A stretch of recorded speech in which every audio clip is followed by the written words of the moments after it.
Mark, what are your thoughts on that performance? 66 points to 18 win over Midland Hurricanes today. Yeah, I thought we were real scrappy, slow first half. Spoke to the boys at half time about speeding the game up and playing at our standards and our pace rather than theirs.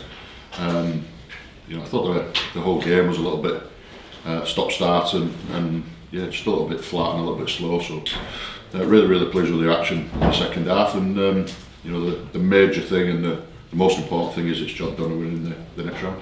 How unhappy were you with that first half? Because sometimes you obviously gauge a side's reaction to your team talk by how they perform after half time, and I think it was back-to-back tries and within 90 seconds the game's been put to bed effectively.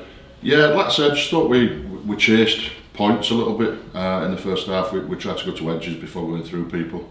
We just went away from the process slightly, but I don't think it was an effort area at all. I think it was a little bit of energy and a little bit of enthusiasm needed. As I say, it was a little bit of a flat atmosphere as well in the first half there, and the game was really slow. I spoke at half time to the referee and just asked him if he could do what he could to speed it up, but it was just one of them games. So the reaction from the boys in the second half when we run harder, played the ball quicker, and the execution and the skill was really pleasing. You made 7 changes, Mark.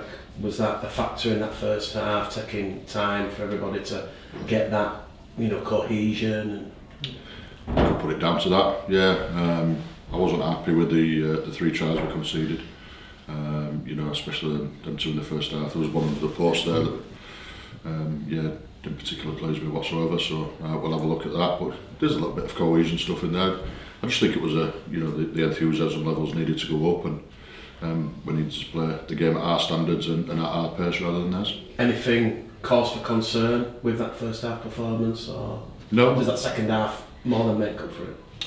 I didn't think it had to make up for it. We had to build the game. We haven't got a God-given right to blow teams away, and we had to build the game and earn the right to play. I thought we did that, but like I say, just needed a little bit more vigour about us and a little bit more pace about what we did, a little bit more control. But by and large, yeah, it was good. Second half, you won by 48 points to 6. You must be delighted with that second half performance, Mark. I'm pleased, Mick. I wouldn't say delighted. Still areas for improvement, but some of the combinations looked good. Some of the skill and execution was good, and we got the fans on the feet a few times, didn't we? And the atmosphere changed a little bit, and I think it was all born from the fact that we went north to south a little bit more aggressively than we did in the first half. Billy Jowett, of course, got his first start, and he's come up with a couple of tries and a real strong showing. Yeah, I'm delighted for Billy. He's had a 12 months nightmare with injuries and this that and the other, and that's his first team game since Lee Centurions last year at the Lee Sporting Village. So he's been really patient. It's been tough for him at times. He's been in a few dark places, but yeah, delighted to see Billy earn the start through his actions in training and things like that, and the couple of reserve games he's played, and then I thought he delivered as well out there. I thought he was solid.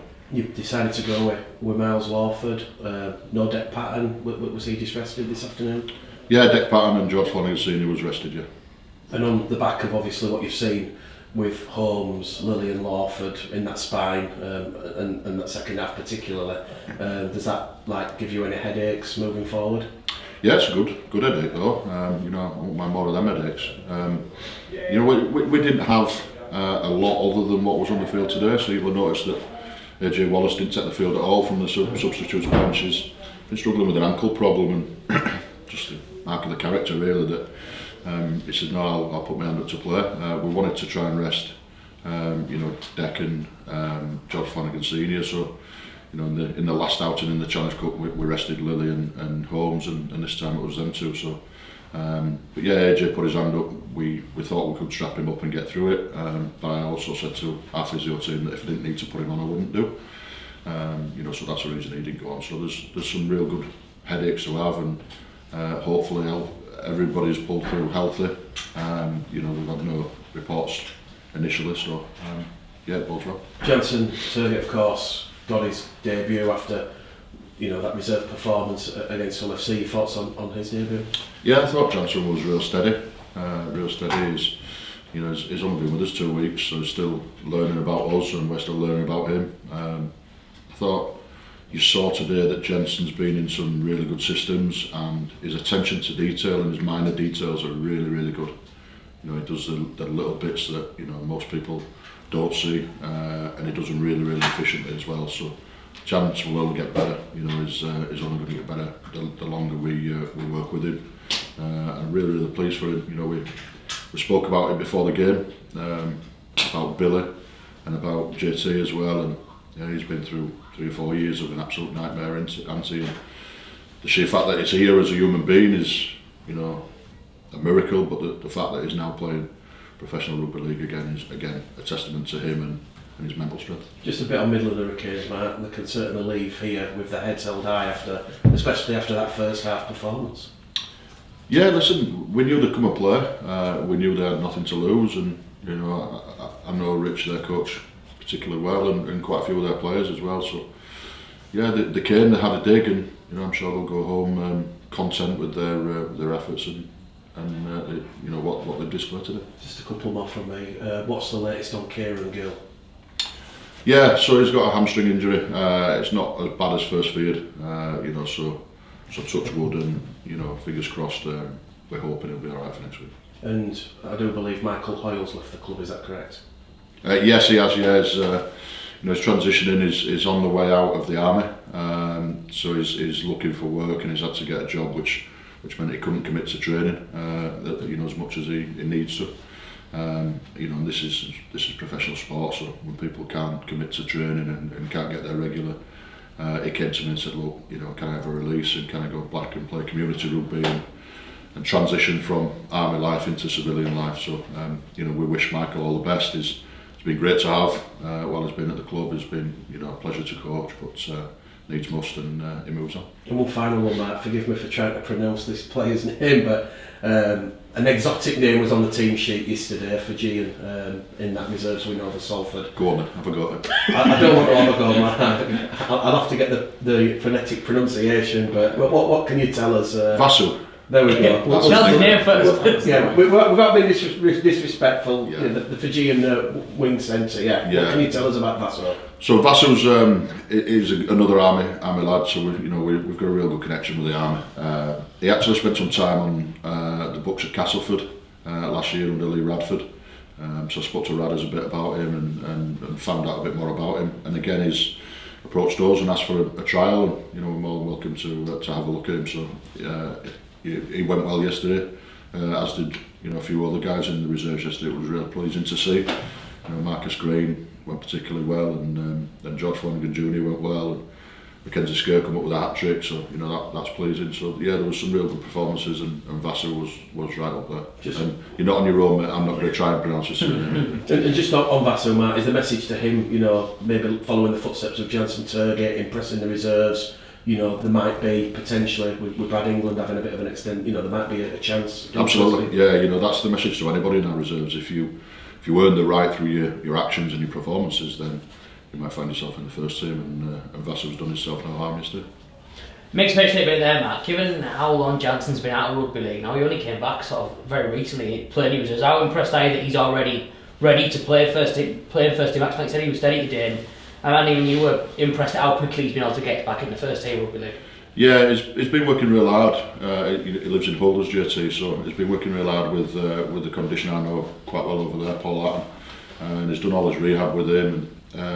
He's just a real good bloke. He's a professional bloke, looks after himself, you know, and as I say, pays real attention to the small, minor details in what he's got to do. So I've got nothing but respect for the fact that A, is got himself healthy, and B, then he's got himself back on the rugby league field, because you know, after what he's been through, there should be no ways done either. No, it was great to see. And another sort of slightly more senior player in the squad today was Tom. Obviously, he signed Tom initially to play at half-back, and he really showed up today. He was at the heart of most of the best things that he did today.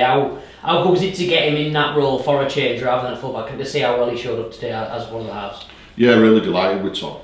You know, when I signed Tom, I spoke to him about the fact that I see him as a half-stroke fullback rather than, and I was playing a little bit of 9 last year at Sheffield. But I was really excited to get him in here because Tom Holmes is a very, very good rugby league player. I think we've seen 80% of what he can do. There's still some more in there. You know, and as we get some more combinations and we get people back and where we want them, I think we'll see more from Tom, especially when the track dries up as well. So it was really important that we got him in at the halves and let him bed back into that, because you know, touch wood, Jack Walker's not far away, and as we've seen today, you know, Billy Jowett's showed up at fullback as well, so it gives us more options within the spine. And obviously again, Jordan started the first game as well at hooker, then has been in the half since because of Jack. Obviously Jordan played at the hooker. How did you feel that Jordan gone as well? Yeah, I mean, I heard the announcement of Chester Butler as man of the match, but I would have picked Jordan Lillard today. I thought it was outstanding. I thought his effort and his endeavour and everything he did was really, really good, and he just brings an energy, doesn't he? And a calmness as well with that energy. So, you know, we talk about energy and excitement, but it's got to be channeled in the right way. And Jordan Lillard does that. He's a smart footballer and gets us around the park really well at 9. So, yeah, delighted with his contribution. Yeah, I think those guys in the spine were outstanding. I can see why Chester was given the man of the match because of his 3 tries. I mean, he's such a try threat, and actually he's so powerful. He really can get those extra 5 metres and get himself over the line, can't he? He's a real threat in that sense. He can, yeah. Chester's another one, you know, I agree with you. I thought it was very, very good today. But he's been doing jobs that, you know, is not really what he is. So Chester's a really, really good edge back rower. But he's filled in the middle for us a few times with the injuries we've had. And, you know, he's more than happy to put his hand up and never lets anybody down. But I think we see the best of Chester Butler in the back row rather than the middle. You know, so really, really pleased with his contribution today as well. Absolutely, and everyone that played today, they all come through fine as it seems for now anyway. Yes, yeah, everyone's fine.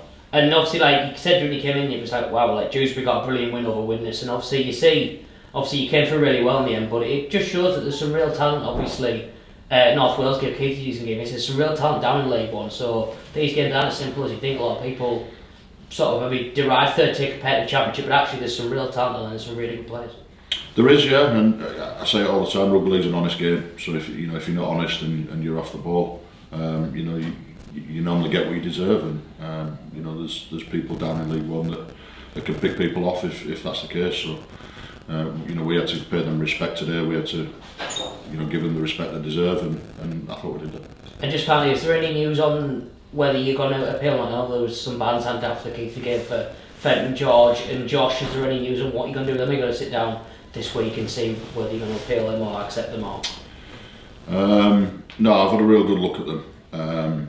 There's a couple of 50-50 ones which I think we can put a case together to argue that they're a bit too harsh. However, knowing how the system works, you know, you run the risk of then copying an extra ban for the frivolous appeal. So, you know, it looks like we're going to have to take that on the chin. All of them probably going to take on the chin. Yeah. Fair enough. Thanks a lot, Matt.